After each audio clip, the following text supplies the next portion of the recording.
Olá, olha eu aqui de novo. Vamos falar agora dos números inteiros. São os números inteiros, são a soma dos números naturais, que a gente já conhece, que é o conjunto dos números naturais, representado por n, mais os nossos queridos números negativos.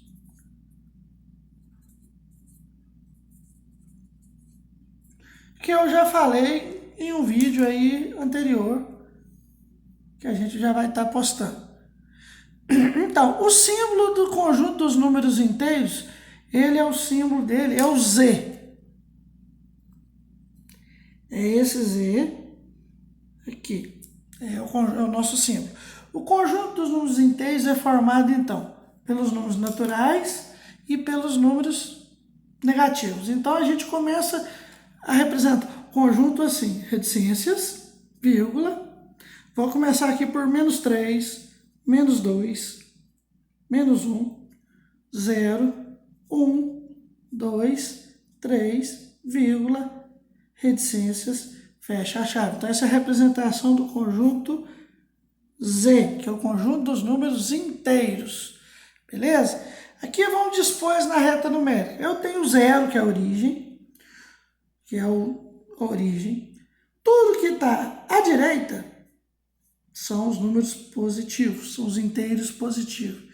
E tudo que está à esquerda do zero são os números inteiros negativos. Os números inteiros positivos, normalmente ele não vem acompanhado do sinal de mais. Então, o número apareceu sem nenhum sinal representando, você sabe que ele é um número inteiro positivo ou um número neutral. Já os números negativos, eles vêm precedidos do sinal de menos. Então, antes do número vem um menos. Então, não tem como errar. Você olhou, tem um sinal de menos, quer dizer que aquele número é negativo. Então, na nossa reta aqui, eu tenho 1, 2, 3, 4, 5, 6. Menos 1, menos 2, menos 3, menos 4, menos 5, menos 6.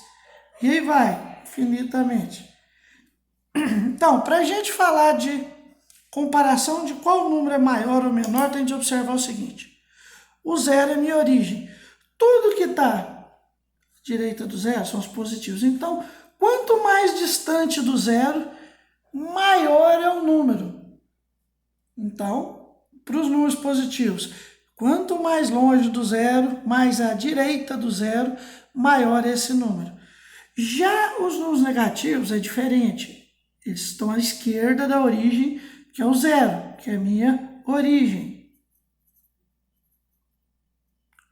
Né? Então, tudo que está à esquerda são os negativos. Então, menos 1, menos 2, menos 3, menos 4, menos 5, menos 6, e aí vai infinitamente.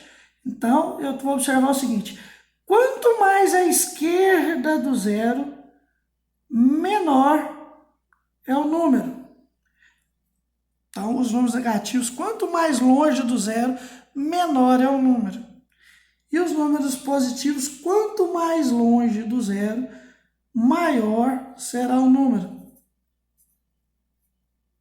Quanto mais à esquerda, menor. Quanto mais à direita, maior. Beleza? Agora a gente vai falar de uma coisa muito importante que chama-se módulo ou valor absoluto.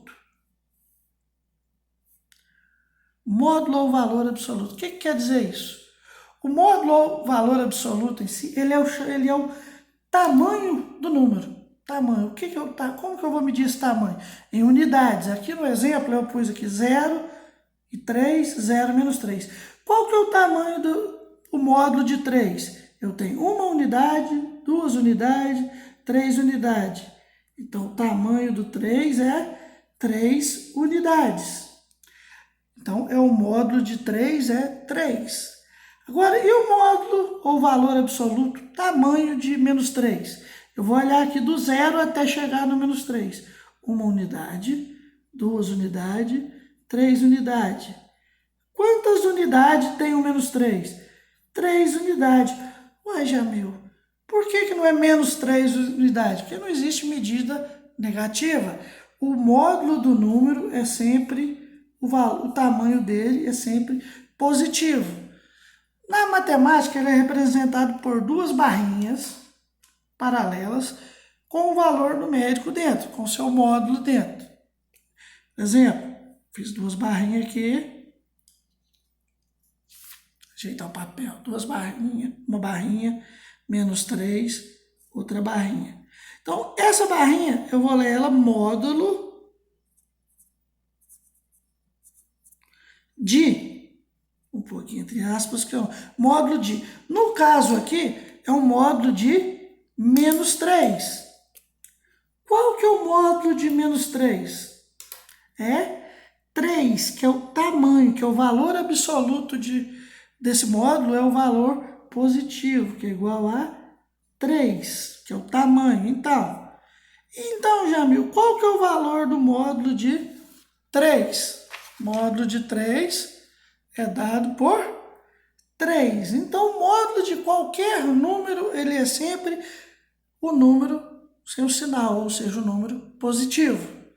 Então, módulo de um número é o tamanho do número.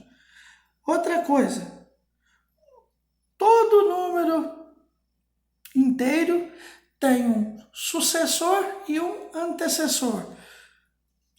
Então, isso aí é uma regrinha que é, todo número inteiro tem um antecessor e um sucessor. Nos naturais, o zero não tem antecessor, mas nos inteiros, o zero tem antecessor. Então, aí, todos os números vão ter um antecessor e todos os números vão ter um sucessor, porque a reta numérica vai ser infinita nos dois sentidos, tá? Então, isso gera o seguinte, isso aí quer dizer que todo número inteiro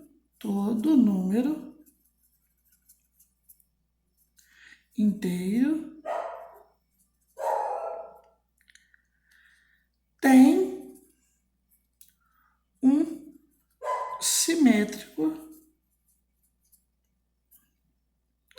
ou oposto. O que quer dizer isso, Jamil? Todo número inteiro tem um número simétrico ou oposto.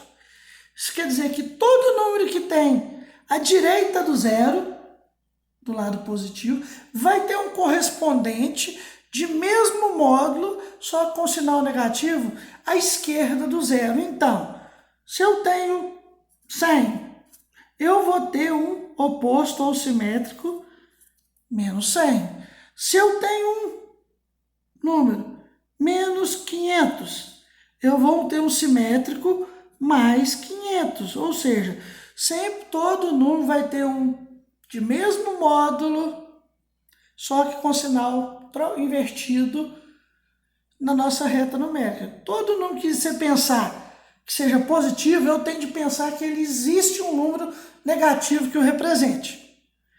Então, acho que ficou tranquilo. E por hoje é só. Obrigadão. Acompanhe os vídeos. Dê um like lá, por favor, para a gente continuar crescendo no canal, para atingir mais gente, né? Mais alunos, mais pessoas interessadas em aprender matemática. A gente está podendo ajudando. Postarei mais vídeos sobre números inteiros para concluir esse assunto que tem agora as operações, que são adição, subtração, multiplicação, divisão, potenciação e assim segue várias outras operações, tá? Obrigadão, boa noite, valeu!